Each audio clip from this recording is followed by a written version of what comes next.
নমস্কার বন্ধুরা, পাঁচমিশালি রান্নাঘরে আপনাদের সকলকে স্বাগত। আজকে বানিয়ে দেখাবো নারকোলের পাটিসাপটা রেসিপিটা খেতে দারুণ লাগে। পিঠের এই রেসিপিটা বানিয়ে নেওয়া খুব সহজ। দেখে ভালো লাগলে অবশ্যই লাইক শেয়ার করবেন আর কমেন্ট করে জানাতে ভুলবেন না আপনাদের কেমন লাগলো। আর অবশ্যই আমার চ্যানেলটিকে সাবস্ক্রাইব করে পাশে থাকবেন। পাশে থাকা বেল আইকনটি ক্লিক করে নেবেন নতুন নতুন রান্নার আপডেট সবার আগে পাওয়ার জন্য। এখন বানিয়ে দেখাচ্ছি নারকোল পাটিসাপটা রেসিপি। পাটিসাপটা বানাবো, নারকোলের পুর ভরে পাটিসাপটা বানাবো। তার জন্য আমি এখানে নিয়েছি 100 গ্রাম থেকে একটু বেশি কামিনী আতপ চাল, 2 ঘন্টা ভিজিয়ে রেখেছিলাম। আর এখানে নিয়েছি নারকোল কুড়ো, একটা নারকেলের অর্ধেকটা কুড়িয়ে ব্লেন্ড করে নিয়েছি। এখানে নিয়েছি 1 কাপ দুধ, ফোটানো দুধ ঠান্ডা করে রাখা আছে। গুঁড়ো করা চিনি নিয়েছি 2 টেবিল চামচ, হাফ কাপ গুড় নিয়েছি নতুন গুড়, আর নিয়েছি এখানে ময়দা 3 টেবিল চামচ, নিয়েছি ঘি 2 টেবিল চামচ, আর সাথে নিয়েছি নুন স্বাদ মতো ব্যবহার করব। প্রথমেই মিক্সির মধ্যে চালটা দিয়ে দিচ্ছি, চালটা ব্লেন্ড করে নিতে হবে। এখন মিক্সিতে ভালো করে ব্লেন্ড করে নিয়েছি। এবার এর মধ্যে দিয়ে দেব নুন, দিয়ে দিচ্ছি ময়দা,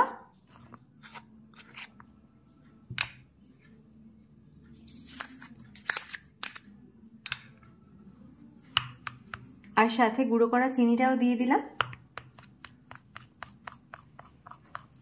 এবার এর মধ্যে দুধ ঢেলে মিশিয়ে এটাকে একটু ভালো করে গুলে নিতে হবে। আমি চামচ দিয়ে একটু ভালো করে নেড়েচেড়ে মিশিয়ে নিচ্ছি। ব্যাটারটা গুলে নিয়েছি, খুব বেশি আঁটো আঁটো করিনি, একটু পাতলা করে নিয়েছি।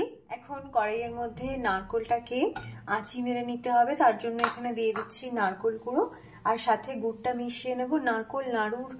নারকোল যেরকম পাকায় সেটা আমি করব না, হালকা করে গুড়ের সাথে মিশিয়ে নেড়েচেড়ে নিতে হবে।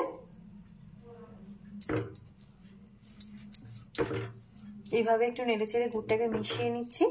নারকোলটা গুড়ের সাথে মিশিয়ে একটু নেড়েচেড়ে নিয়েছি। এবার গ্যাস অফ করে দিচ্ছি। এখানে দেখুন একদমই চিটচিটে ভাবটা আসেনি, আমি সেভাবেই করে নিয়েছি। এখন প্রথমেই তাওয়া বসিয়ে নিয়েছি, তাওয়ার মধ্যে একটু ঘি বুলিয়ে নিচ্ছি। এবার এখানে আমি হাতায় করে ব্যাটার তুলে নেব, তুলে তাওয়ার মধ্যে দেব। এখানে 1 হাতা ব্যাটার নিয়ে নিয়েছি। এইভাবে একটুখানি গোল করে আমি ঘুরিয়ে নিচ্ছি পাটিসাপটাটা ভেজে নেওয়ার জন্য। অল্প সময় রাখতে হবে, মোটামুটি 1 মিনিট মতো রাখবো। 1 মিনিট হয়ে গেছে। এবার আমি এর মধ্যে দিয়ে দিচ্ছি নারকোল।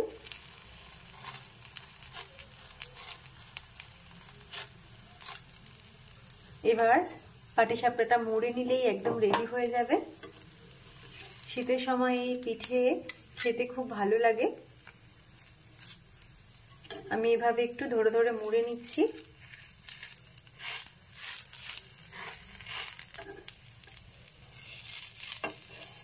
একদম সুন্দরভাবে হয়ে গেছে।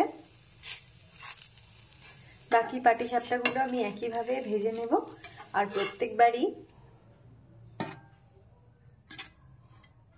ভেজে নেওয়ার সময় একটু ঘি ব্রাশ করে নিতে হবে।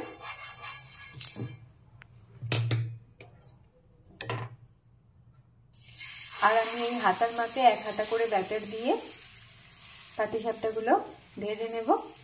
1 মিনিট মতো করে রাখলেই হবে। আরও একটা পাটিসাপটা একইভাবে ভেজে নিলাম আমি।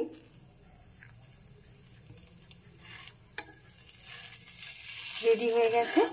এভাবে আমি সবকটা পাটিসাপটা ভেজে নিচ্ছি। এখন একদম রেডি হয়ে গেছে পাটিসাপটা রেসিপি। আপনারাও ট্রাই করতে পারেন। আশা করি দেখে ভালো লাগবে রেসিপিটা, আর খেতেও তো দারুণ হয়।